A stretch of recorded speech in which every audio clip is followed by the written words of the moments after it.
Hey guys, here at osmgxreviews.com. You're watching our full video review of the Playaway, which is a portable audiobook device that you can purchase for specific ebooks and audiobooks that are available online. And it's a quite expensive way of playing back audiobooks, but again, audiobook playback in general is very expensive. Playaways will be available in libraries around around the United States, and they are especially prevalent here in Washington, Seattle, because it has libraries have stocked up quite a large number of these that you can check out for free and then return them just like you would return a book. This is a version that the company sent us, and it's a quite expensive solution to playing back ebooks. For example, if I wanted to play it back a audiobook, electronic audiobook for a particular popular novel, I'm probably thinking of spending around $50 just to purchase a audiobook. An example of that would be maybe a Harry Potter audiobook that if on CD is quite expensive. But you would expect these to be a little bit cheaper because instead of using a CD, it's just using a very disposable and one-time use MP3 player preloaded with an audiobook on it. But no, the Playaways themselves cost around $70, so they're actually more expensive than just purchasing in a traditional CD audiobook. They are more expensive. And essentially what you're getting is just an MP3 player that can only play one song, which is just that one book. In my opinion, it doesn't make for a very good deal. I would just prefer getting the book and reading it myself if I'm going to have to pay around 8 to 9 times more for the same content and listening to someone else read it. But there you go. It is available as an option for people who are perhaps visually impaired or looking for an option for listening to books to relax. But again, it's not a great solution for purchasing too many of these because they are very expensive. So taking a look, all the Playaways look exactly the same from the outside, and they are packaged like a book in this little cassette or VCR-like package, and this is the actual audiobook device. We have a pair of headphones included, a pair of lanyard cords included, and indeed we also have a pair of a basic battery also included.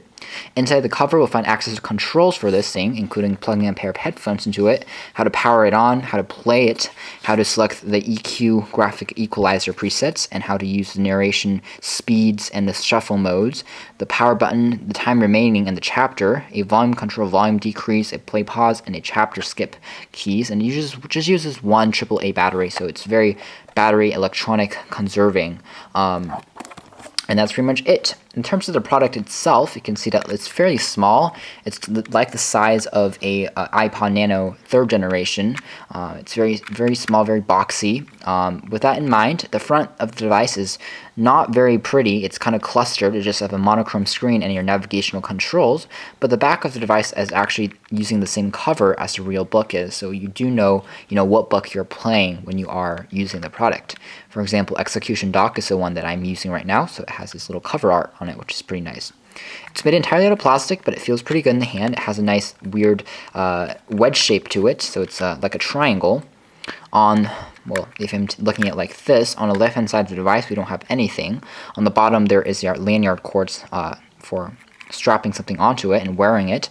On the right-hand side, we have access to that 3.5mm headphone jack, and on the very top, we have access to our battery port where we can change the battery, and the battery life lasts around a year, so it's going to be fairly good for listening to an audiobook a few times before you have to charge it again. The included strap is quite long, and the pair of earphones are absolute trash, and they are just plasticky, so your best bet is going to be plugging in a second pair of earbuds to listen to your content.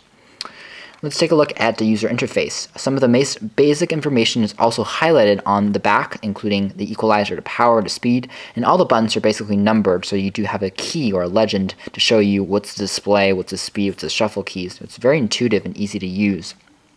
Let's power on the device by holding on the power key, and it's going to show us on the side here a battery indication, which shows that we have currently 3 out of 4 bars of battery life still available.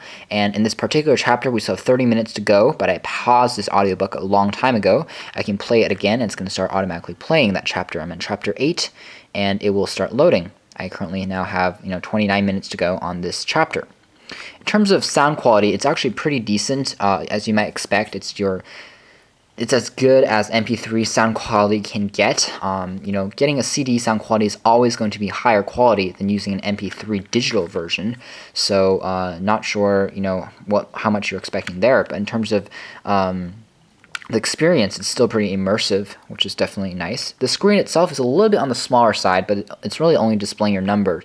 I do think that the battery indication can be a little bit larger because at this size, some people might not be able to see it as well. Anyways, pressing the equalizer setting will take you through the non-equalizer, the loud, the clear, and the low equalizers. And there actually is a difference between the equalizer settings, which is pretty nice, especially if you're someone that's kind of picky with the style of music that you want to listen to. The volume up and down also works very well, and you can select that accordingly.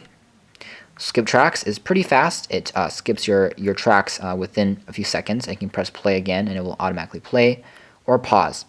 Now, a good feature about this is as long as you have battery, even if you swap out the battery, it will remember where you currently are in your book. So I can power this thing off and then power it on a few months later, and voila, I am right where I stopped. Just like if I'm using a real book and flipping on a page, it's going to bookmark where I currently stopped, which is something that a lot of MP3 players don't have.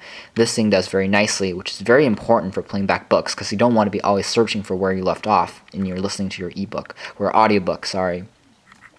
So overall, the experience on the Playaway, audiobook players is quite nice. It's what you expect. It's a very solid sounding audiobook in a very nice little package. It's pocketable and easy to carry around, most importantly for the portability and the ruggedness of this device, because it's not going to be like moving optical parts like a CD player.